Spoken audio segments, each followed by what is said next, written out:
आज मैं आपको कहानी सुनाने वाला हूँ, ये कुछ इसी चीज से रिलेटेड है। आज की ये जो कहानी है ये हमारे पूरे देश की one of the most disrespect इलाके के ऊपर होने वाली है। एंड इस इलाके का नाम है मुंबई का कमाठीपुरा। ये वाला नाम अपने गंगू भाई काठियावाड़ी मूवी में तो जरूर सुना होगा। एंड आपने इसकी हिस्ट्री थोड़ी बहुत वहां से तो जरूर जान ली होगी गाइस।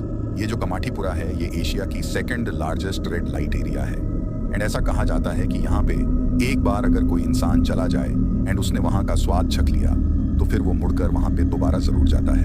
एंड आज की ये जो कहानी है ये होने वाली है संजय की और उसके दोस्तों की, जो कि यही सब चीजों में फंस गए थे। कैसे वो अभी मैं आपको बताऊंगा। एंड ये कहानी सुनाने के साथ साथ मैं आपको एक कहानी सुनाना चाहूंगा। That is about Kamathipura only. And Kamathipura का एक ऐसा इतिहास है ना गाइस, उसी इतिहास को लेकर जो भी कस्टमर्स वहां पे जाते हैं वो हर रात को डरते हैं, हर रात को कांपते हैं उस गली से गुजरते वक्त भी। क्योंकि गाइस लिटरली कोई भी उस एक पर्टिकुलर कोठे में जाने से बेसिकली डरता है, उस पर्टिकुलर ब्रॉथर में जाने से, क्योंकि वहीं की ये मेन कहानी है। वहीं पे ये सारा हादसा हुआ था। एंड गाइस जैसे कि आप जानते हो ये जो कोठा, ये जो रेड लाइट एरियाज होते हैं वो रात को ज्यादा चलते हैं। लेकिन ऐसा सुनने में आया है कि ये जो पर्टिकुलर कोठा है यहाँ पे रात तो क्या कोई सुबह में भी इसके आसपास नहीं भटकता है। सो अब ये वीडियो शुरू करने से पहले ऐसे ही और horror, mysterious and historical videos देखने के लिए फॉलो कर दीजिए इस पेज को। अब ये कहानी शुरू होती है।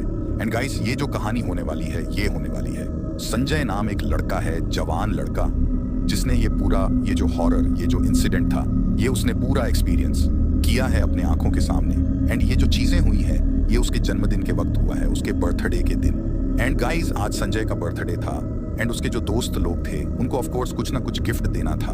एंड वो लोग बहुत ज्यादा एक्साइटेड हो रहे थे, संजय से भी ज्यादा एक्साइटेड उसके दोस्त लोग थे कि मतलब आज उसका बर्थडे है फाइनली, वगैरह वगैरह वगैरह। लेकिन सबको कुछ भी नहीं सूझ रहा था कि उसको गिफ्ट में क्या दे, क्योंकि बहुत सारे लोग थे, कंफ्यूजन हो रहा था। सो फिर 3-4 लोगों ने ये डिसाइड किया कि संजय को क्यों ना एज एन एडल्ट हम उसको एक प्रोस्टिट्यूट गिफ्ट कर देते हैं। Not so high and but एक प्रोस्टिट्यूट उसको गिफ्ट कर देते, जस्ट उसका रिएक्शन देखने के लिए। एक बार देखते हैं, जस्ट एक बार ट्राई करते हैं, जस्ट फॉर फन। उनका ये प्लान था कि जैसे ही संजय का बर्थडे होगा तो उस समय उसको बस वहां पे जाना होगा इन कमाठीपुरा। एंड देन बर्थडे का गिफ्ट एंड्स। एंड उसके दोस्तों का ना एक बहुत बड़ा रीजन था ये सब कुछ करने का। संजय का ना रिसेंटली रहा था, सो द थॉट कि अगर ऐसा कुछ हम उसको गिफ्ट दे तो शायद से उसका माइंड थोड़ा सा डिस्ट्रैक्ट हो सकता है। एंड जब ये सारी चीजें उन्होंने संजय को बताई कि हम लोग तुझे गिफ्ट में एक प्रोस्टिट्यूट दे रहे हैं, तो फिर संजय भड़कने की जगह पे एक्साइटेड हो गया था for obvious reasons. And yes, जो संजय था उसे कमाठीपुरा जाना था एंड वहीं पे उसको उसका बर्थडे गिफ्ट मिलने वाला था। फिर उसका बर्थडे खत्म। लेकिन जो सबसे खतरनाक बात यह थी कि संजय को जिस ब्रॉथर नंबर दिया गया था, ब्रॉथर नंबर 25, वही असल में हंटेड है। पूरे कमाठीपुरा में कोई और इतना ज्यादा हंटेड जगह नहीं है जितना वो अकेला इतना ज्यादा हंटेड है। कोई भी वहां पे जाना पसंद नहीं करता है। लेकिन संजय वहीं जाने वाला था। उसको टाइमिंग दी गई थी दोपहर से शाम की। लेकिन बिकॉज ऑफ मुंबई का ट्रैफिक वो वहां पे इतना जल्दी पहुंच ना सका। वो आधी रात में वहां पे पहुंचा। एंड आधी रात में ही वहां की एक ऐसी रूह है, वहां की एक ऐसी आत्मा है जो वहां पे बाहर भटकने को निकलती है। एंड संजय का जैसे ही वो लेडी इंतजार करती है। इनफैक्ट ये जो कहानी है ऑफ बीइंग हंटेड, ये कमाठीपुरा की हर एक औरत को पता है ये वाली कहानी, कि कैसे वो जो ब्रॉथर नंबर 25 है, कोठा नंबर 25, वो बहुत ज्यादा हंटेड है। वहां पे जाना खतरे से खाली नहीं होता, हर किसी को पता है। लेकिन क्योंकि वहां के औरतों के लिए यही एक मेजर सोर्स ऑफ इनकम है, तो फिर वह जब संजय वहां पर आधी रात को पहुंचा तो वो लोग प्लान के मुताबिक ही ये सारी चीजें कर रहे थे, क्योंकि उनको अपना जो अमाउंट था, जो इनकम था, वो उसको डिनायर चाहते थे। एंड फिर उसके बाद आधी रात होने के बावजूद संजय और उस प्रोस्टिट्यूट ने कमाठीपुरा के उस ब्रॉथर नंबर 25 में अपना कदम रखा। एंड गाइस एक चीज मुझे पता चली कि कमाठीपुरा के सारे जो ब्रॉथर है वह बहुत ज्यादा पुराने वक्त में बनाए गए थे। लेकिन जो सबसे पुराना है वो ब्रॉथर नंबर 25 है, कोठा नंबर 25, जो कि बहुत साल पहले बनाया गया था। लिटरली बहुत सालों पहले बनाया गया। तो इस वजह से वो एकदम ज्यादा खंडराई भी अंदर जाना कभी भी पसंद नहीं करेगा, ऐसा था। लेकिन साल 2009 में ब्रॉथर नंबर 25 को रिनोवेट किया गया, एयर कंडीशन किया गया, अच्छे से अंदर पेंट किया गया ताकि वो रिप्रेजेंटेटिव दिखे थोड़ा, कि मतलब एक प्रेजेंटेबल लुक लग रहा था उसके अंदर। एंड गाइस मुझे ऐसा लगता है कि ये सारी चीजें जो करी गई थी वो कुछ चीजों को छुपाने के लिए करी गई थी।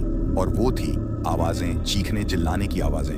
वो था दर्द। जितने भी लोगों का वहां पर कत्ल हुआ है, जितने भी लोग वहां पे मारे गए हैं, जितने भी लोगों का वहां पर रेप हुआ है, ये सब उनकी आवाजों को दबाने के लिए है। क्योंकि ऐसा कहा जाता है कि आज भी उन दीवारों में इन लोगों की आवाजें गूंजती हैं। और अगर ये सब कुछ वो लोग नहीं करते तो फिर अंदर कोई भी जाना कभी पसंद नहीं करता।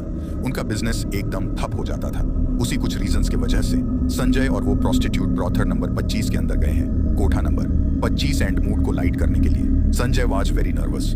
वो मूड को लाइट करने के लिए उस प्रोस्टिट्यूट से बातचीत करने लग गया था एंड वो प्रोस्टिट्यूट के लिए कोई नई बात नहीं थी कि कोई कस्टमर आएगा एंड ये सब कुछ करेगा, बट उसको थोड़ा सा डिफरेंट लग रहा था क्योंकि कोई भी आम इंसान यहाँ पे आके सिर्फ बात नहीं करता है, वो सिर्फ काम की बात करता है एंड वो यहाँ से निकल जाता है। बट उसको भी समझ में आ रहा था कि संजय थोड़ा सा नर्वस है, बट स्टिल वो उसके लिए सिर्फ एक कस्टमर था। लेकिन धीरे धीरे करके उनकी बातें भी खत्म हो गई और अब बस नहीं